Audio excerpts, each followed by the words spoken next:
പ്രിയപ്പെട്ടവരെ, കർത്താവീശോ മിശിഹ ഭൂമിയിലേക്ക് വന്നത് മനുഷ്യരായ നമുക്ക് ദൈവത്തെക്കുറിച്ച് പറഞ്ഞു തരാൻ വേണ്ടിയാണ്. അപ്പോൾ ദൈവത്തെക്കുറിച്ച് മനുഷ്യരോട് പറയുവാൻ വേണ്ടി കർത്താവീശോ മിശിഹ ദൈവപുത്രനായിട്ട് ഭൂമിയിൽ വന്നു.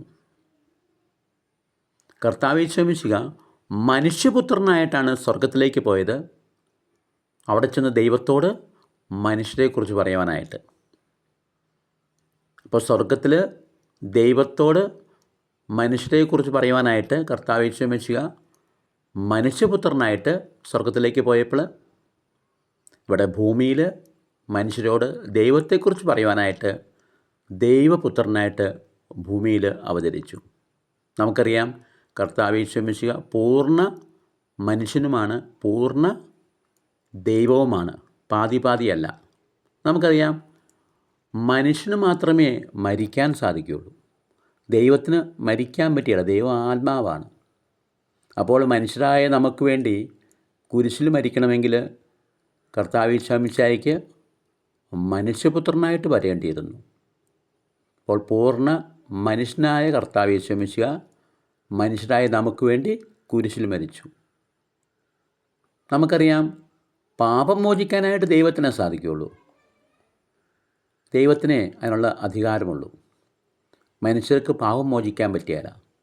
അപ്പോൾ മനുഷ്യരായ നമ്മുടെ പാപം മോചിക്കുവാനായിട്ടാണ് കർത്താവീശോ മിശിഹ ദൈവപുത്രനായിട്ട് ഭൂമിയിലേക്ക് വന്നത്.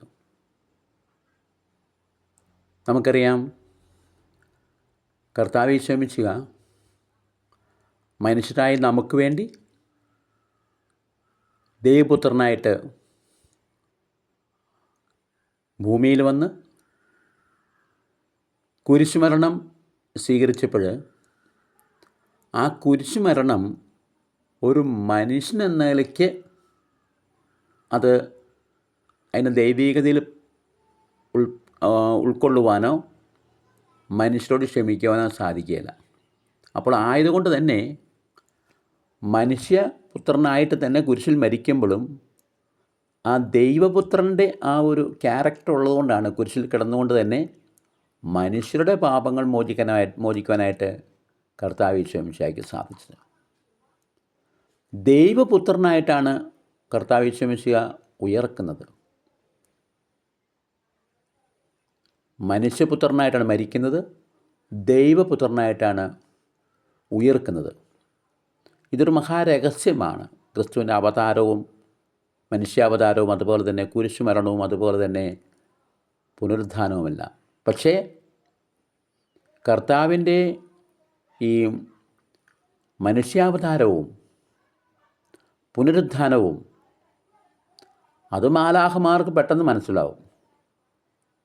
പക്ഷെ അവർക്ക് കുരിശുമരണം മനസ്സിലാവില്ല.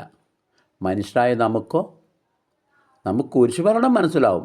മരണം എന്താ, കുരിശാന്ന് നമുക്ക് മനസ്സിലാവും. പക്ഷേ നമുക്ക് ഈ സ്വർഗാരോഹണോ അല്ലെങ്കിൽ പുനരുത്ഥാനമോ അതല്ലെങ്കിൽ ഈ മനുഷ്യാവതാരമൊന്നും പൂർണ്ണമായിട്ട് മനസ്സിലാക്കാൻ പറ്റിയല്ല.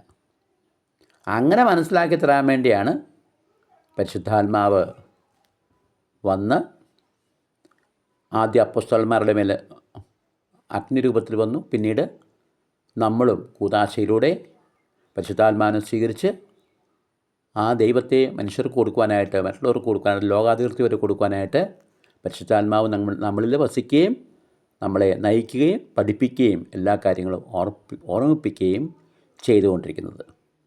ദൈവം നമ്മെ ഏവരെയും അനുഗ്രഹിക്കട്ടെ.